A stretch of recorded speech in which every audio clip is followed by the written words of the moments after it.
नमस्कार दोस्तों, आपका हमारे चैनल पर स्वागत है। जय श्री कृष्णा। दोस्तों, बैसाख महीने के शुक्ल पक्ष के आखिरी 5 दिन जो होते हैं वो बहुत ही खास होते हैं।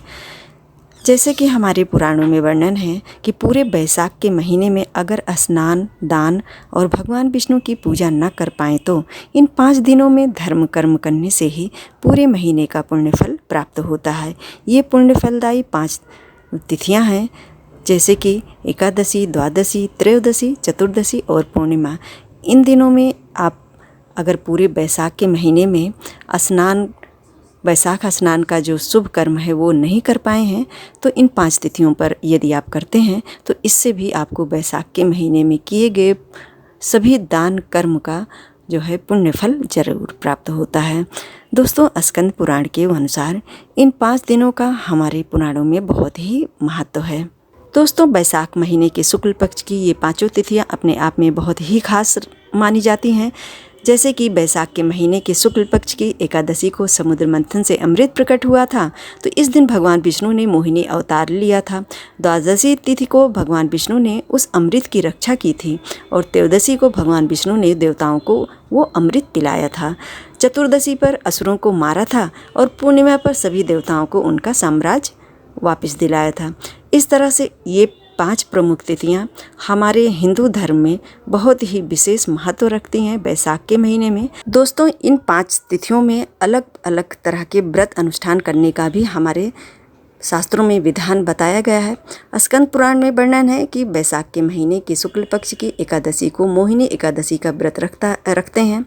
मोहिनी एकादशी व्रत रखने से जाने अनजाने में हुए पाप खत्म हो जाते हैं और इस व्रत को करने से हर तरह की मनोकामनाएं पूर्ण होती हैं। वहीं पर द्वादशी तिथि यानी कि सोमवार को पड़ रही 20 मई को द्वादशी तिथि पर यदि आप व्रत रखते हैं, भगवान विष्णु के निमित्त पूजन कार्य करते हैं तो इससे भी अक्षय पुण्य की फल प्राप्ति होती है। इस दिन भगवान विष्णु के मधुसूदन रूप की पूजा और व्रत करने का विधान बताया गया है। इससे वराह पुराण के मुताबिक इस तिथि पर तांबे के बर्तन में चंदन, धूप, फूल, चावल से भगवान विष्णु की पूजा अवश्य करनी चाहिए। जैसा कि दोस्तों, तीसरा व्रत है बैसाख के महीने की अंतिम तिथियों में प्रदोष का व्रत। प्रदोष का व्रत करने से इस महीने में अत्यंत शुभ फल की प्राप्ति होती है। इसलिए इस महीने में पड़ने वाले प्रदोष के व्रत हमें ज़रूर करना चाहिए। इससे मनुष्य के दाम्पत्य जीवन में सुख बढ़ता है और शारीरिक परेशानियां दूर हो जाती हैं। जैसे कि हमारे पुराणों में बैसाख का महीना उत्तम महीनों में से माना जाता है। इस महीने में संपूर्ण देवी देवताओं का वास माना जाता है। दोस्तों, बैसाख के महीने की 5 तिथियों में चौथी जो तिथि है वो चतुर्दशी है। चतुर्दशी तिथि का अपने आप में बहुत ही बड़ा महत्व है। पद्म पुराण के मुताबिक बैसाख महीने के शुक्ल पक्ष की चतुर्दशी पर भगवान नरसिंह प्रकट हुए थे और भगवान विष्णु का ये चौथा अवतार था।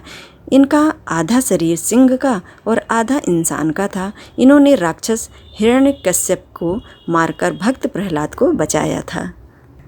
महीने के पंच महापर्व में 5वीं तिथि आती है बैसाख की पूर्णिमा।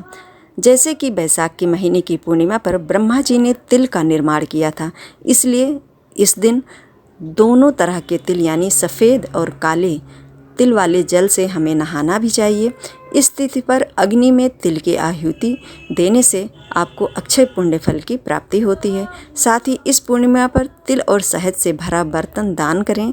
ऐसा करने से हर तरह के पाप, परेशानियां और दोष खत्म होते हैं। दोस्तों, इस तरह से ये बैसाख महीने के 5 महापर्व 5 तिथियों पर अनेक तरह के पुण्य फल प्राप्त करने के लिए हमारे हिंदू धर्मशास्त्रों में बताया गया है। यदि कोई व्यक्ति जो सांसारिक जीवन में है वो पूरे बैसाख के महीने में अपने गृहस्थ जीवन में रह करके वो नहीं कर पाता है तो इन 5 तिथियों पर इन शुभ कार्यों को करने से उसे अक्षय पुण्य फल की प्राप्ति होती है, क्योंकि बैसाख का महीना भगवान विष्णु का स्वयं वास माना जाता है। इसलिए आप भी इन सब कार्यों को जरूर करें। तो ये हैं बैसाख के महीने में करने वाले कुछ शुभ धर्म कर्म जो कि हम मनुष्यों को सांसारिक जीवन में रहकर जरूर करना चाहिए। इससे हमारे घर पे सुख समृद्धि और भगवान की कृपा बनी रहती है। हमारी जानकारी यदि आपके लिए थोड़ी सी भी लाभदायक हो तो हमारी वीडियो को लाइक कीजिएगा और चैनल को सब्सक्राइब ज़रूर कर लीजिएगा आने वाली वीडियो के लिए। दोस्तों, आज की वीडियो में बस इतना ही। मिलते हैं आपसे एक नए वीडियो में। तब तक के लिए जय श्री कृष्णा।